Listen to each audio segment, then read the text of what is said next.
Alleellisaa Oromiyaati. Akkaataa yoo WhatsApp itti update gootaniin isin agarsiisa. Karaa salphaa fi gabaabaadhaan. Jalqabarra WhatsAppin keessan osomaa jiru yoo WhatsAppin seentan.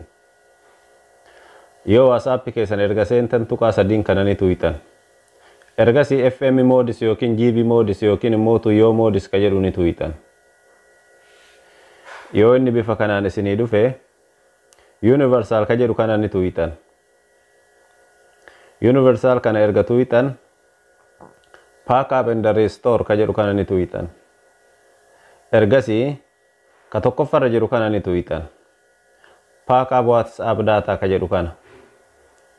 Yeroo isin tuuyitan takka akka gurraachate jala kanaan lakkaa'u isinii eegala.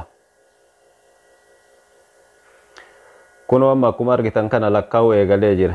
962 abdee pack up naa godhaa jira. Keessan tarii kanaa ol qabaatu mala. Turullee mala jawaalli keessan yoo humna hin qabaanne. Finish naan jedhee jira. Amma guutumatti irraa baatan jawaala keessan. Irraa baatanii jirtanii miti. Dhuftaniit isumaa sanuu ni hayxan amma. Kunoo amma haqee jiraan isaa san. Ni hayxanaan jedha waan inni naa qabate kana wajjiinu eeyyen inni haqaa jedheen haqee jira. Eega amma kunoo badee jira. Yoo WhatsAppin na biraa badee jira. Jala kanaan barreeffama walboo kana laala. Yoo WhatsApp na biraa badee jira. Amman tana Telegrama leellisaa infootirra dhayxan. Telegrama leellisaa infootirra yeroo dhayxan mana an keessatti gadhiisu leellisaa infoo jala ni dhuftan. Bakka kana dura akkatti dhaabatee jira akkatti al takka gattuuyitan. Yeroo al takka gattuuyitan akkatti naanna'u isinii eegala. Kana jechuun APK'n kun isinii bu'aa jira jechuudha. Neetworkiin kiyya laafaa waan ta'eef jecha dafee gannaa buusaan jiru. Kakuusaa keessaa qaburraa hin isin agarsiisa. Inni kun yeroo akkatti gad isinii bu'ee naanna'u kana dhiise isuma al takka tuuyitan. Yeroo al takka tuuyitan yoo jawaalli keessa yoo dura banaan taane siitingii wayii dhuftee oon akka gootan isin gaafatti. Isiisan oon gootanii uf duuba tas deebitan install isiniin jedha. Install yoo gootan jawaala keessan irratti inni kun gabbu'a jechuudha. Mee an kakuusaa keessa jirurraa isin agarsiisa.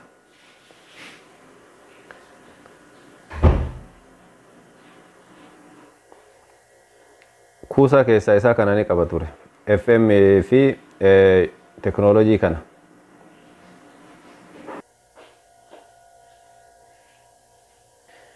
Yeroo isinillee install godhattan bifa kanaan isinii dhufa install appis isiniin jedha. App installed isiniin jedha open jettaniin.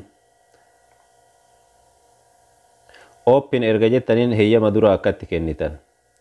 Amman tana WhatsApp dura pack up gootanii jirtan silaa banuu deemtanii bakka kana tuuyitan. Dura heeyyama waan achiin pack up gootanii turtaniif jecha amma bakka kanan tuuyitan bakka diimaa kana tuuyitan. Restore ka jedhu kana tuuyitan.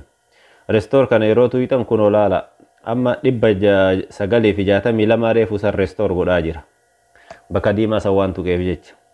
Restore godhaa jira WhatsApp reefu san jechuudha. Kan garasitti save godhee irraa ba'ee WhatsApp kiyya haqe jechuudha.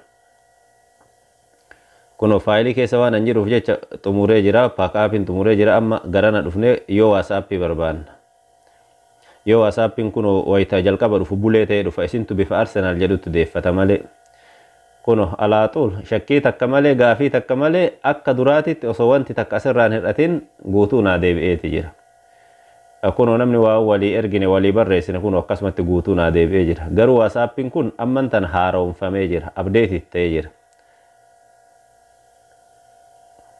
Kana fakkaata. Salphamatti update godhatuun akkana.